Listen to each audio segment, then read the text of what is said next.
일단은 맨발 벗었습니다. 점심도 굶고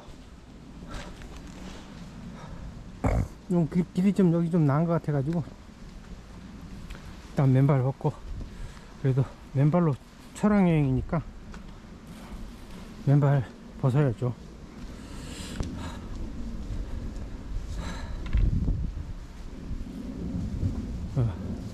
그래서 지금까지 이제 영국의 위클리프 파에 대해서 얘기했는데, 이 위클리프 파가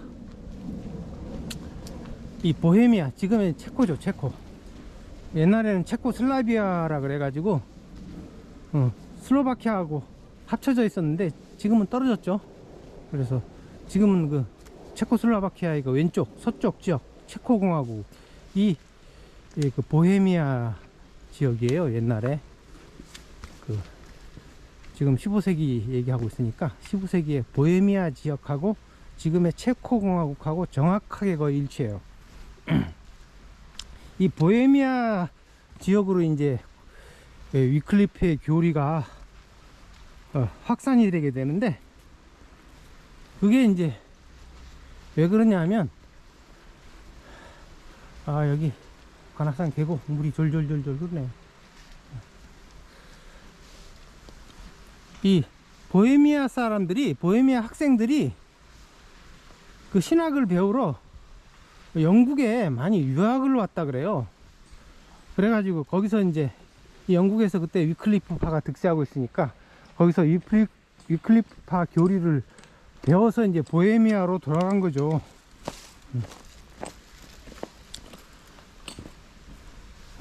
그래서 그때 이제 15세기에 이 보헤미아에 그 위클리프파의 교리를 그대로 가르치는 사제가 있었는데, 이 얀 후스라는 사람이에요. 이 후스가 이 거의란 뜻이래요. 이게 눈밭이라 가지고 이 눈밭은 너무 발이 싫어. 이게 눈이 열을 뺏어가니까, 이게 눈이 이게 녹으면서 발에 열을 뺏어가 버리니까 이게 너무 발이 싫어요.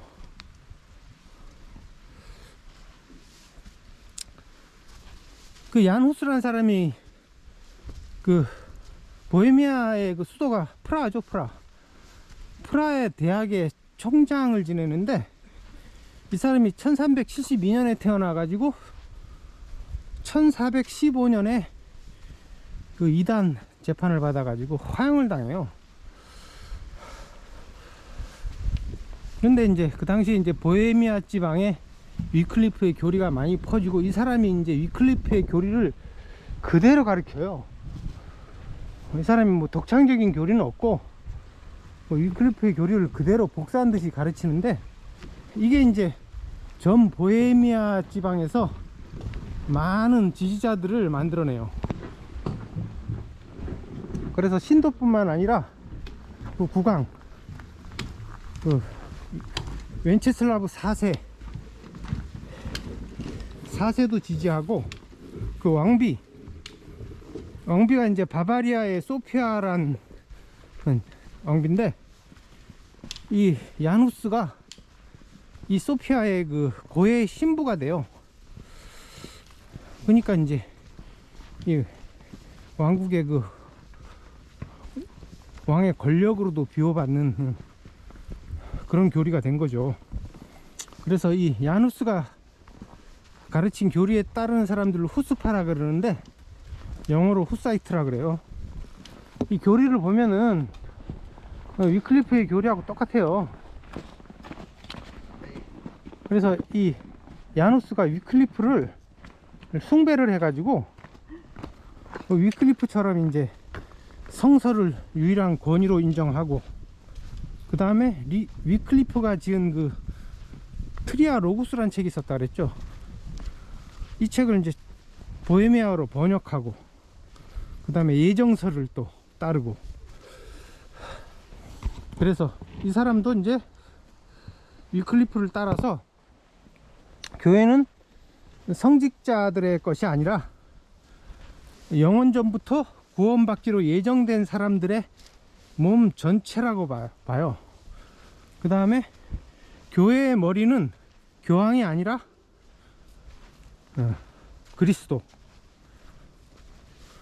그리스도이기 때문에 구원받기 위해서 교황한테 순종서약을 할 필요가 없다고 해요.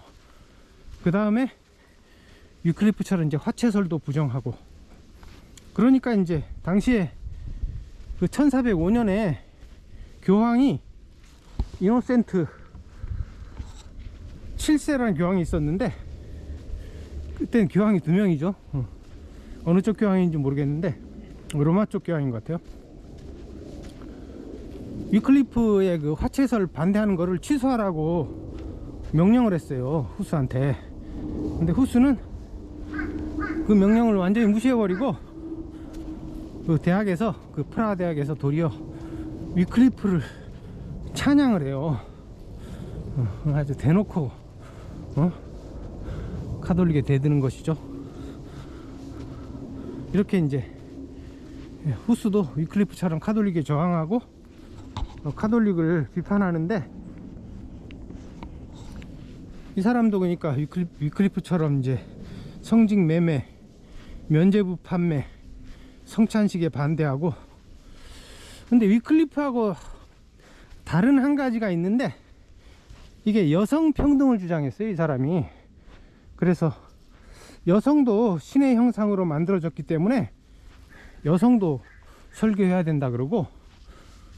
근데 이게 위클리프 교리에는 없어요. 뭐 더 자세히 찾아보면 있을지 모르겠지만, 근데 이 복음일파라든지 자유성령 운동에서는 있죠, 이게. 그래서 얀 후스가 위클리프의 영향도 받았지만은 그 복음일파라든지 자유성령 운동 영향도 따로 받았을 수가 있죠. 그래서 이런 얀 후스의 가르침에 따라서 이제 프라하의 위클리프파가 형성이 됐어요.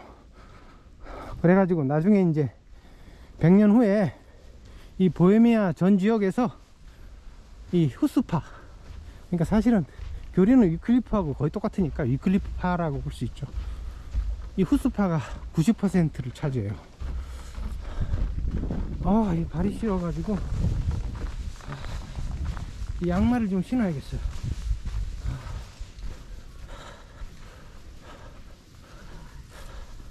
여기 휴게 벤치가 있는데, 여기서 양말을 신겠습니다. 바위에 앉아서.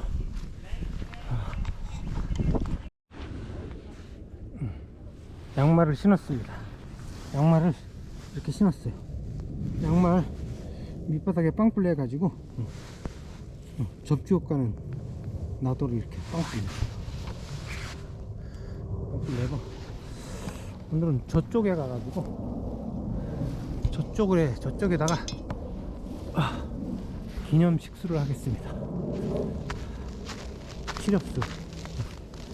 치럽수로 기념 식사를 하도록 하겠습니다. 양말을 신으니까 그래도 발이 덜 시려요. 그래도 필요 없는 신발 신어요. 이쪽에 나무가 적으니까 여기다 타가지고, 이거 얼어가지고인데,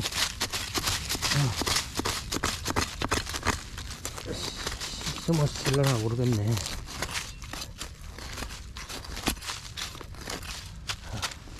하고 동네에서 가져온 치렵수,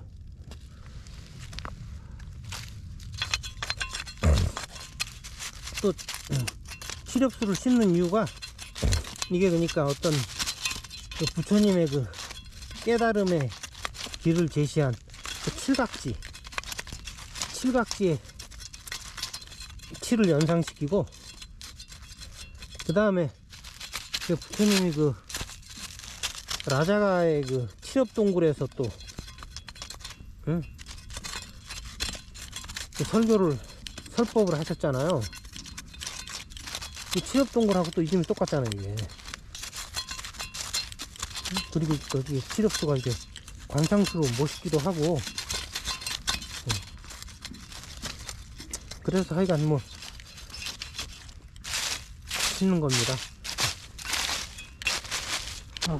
양말 신고 가는데 그래도 아이고, 이게 발바닥이 이게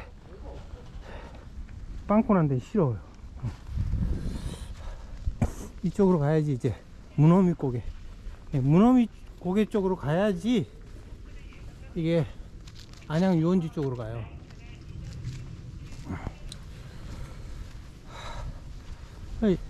야누스가 이 보헤미아에서 이렇게 위클리프의 교리를 널리 확산시키니까 당연히 이제 그 카톨릭 쪽에서 박해가 들어오죠. 그래서 1409년에 교황 알렉산드르 5세가 칙서를 내려요. 그래서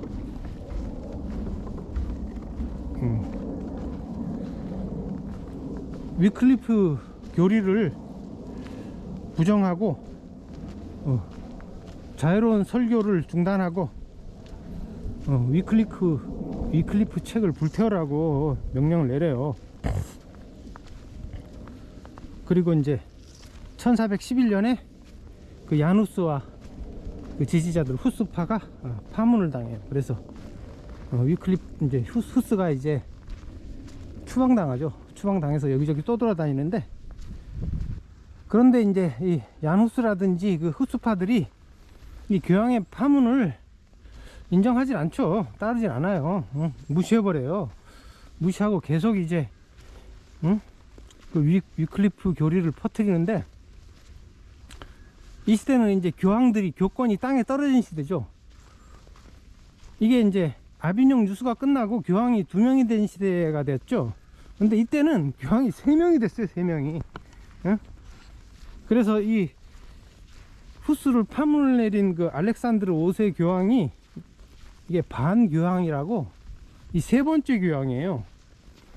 이 교황이 3명이 된 이유가, 그러니까 그 아비뇽 유수가 끝난 후에 이제 교황이 2명이 돼 버렸죠. 아비뇽하고 로마 두 곳에서 각각 교황을 내세우니까 2명이 돼 가지고 이걸 이제 통일시키기 위해서, 한 명으로 만들기 위해서 1409년에 이제 피사 공의회에서 그 두 교황을 단일화시키려고 또 새로운 교황으로 이제 알렉산드르 5세를 뽑았는데, 그 전에 두 교황이 이게 물러나질 않는 거예요.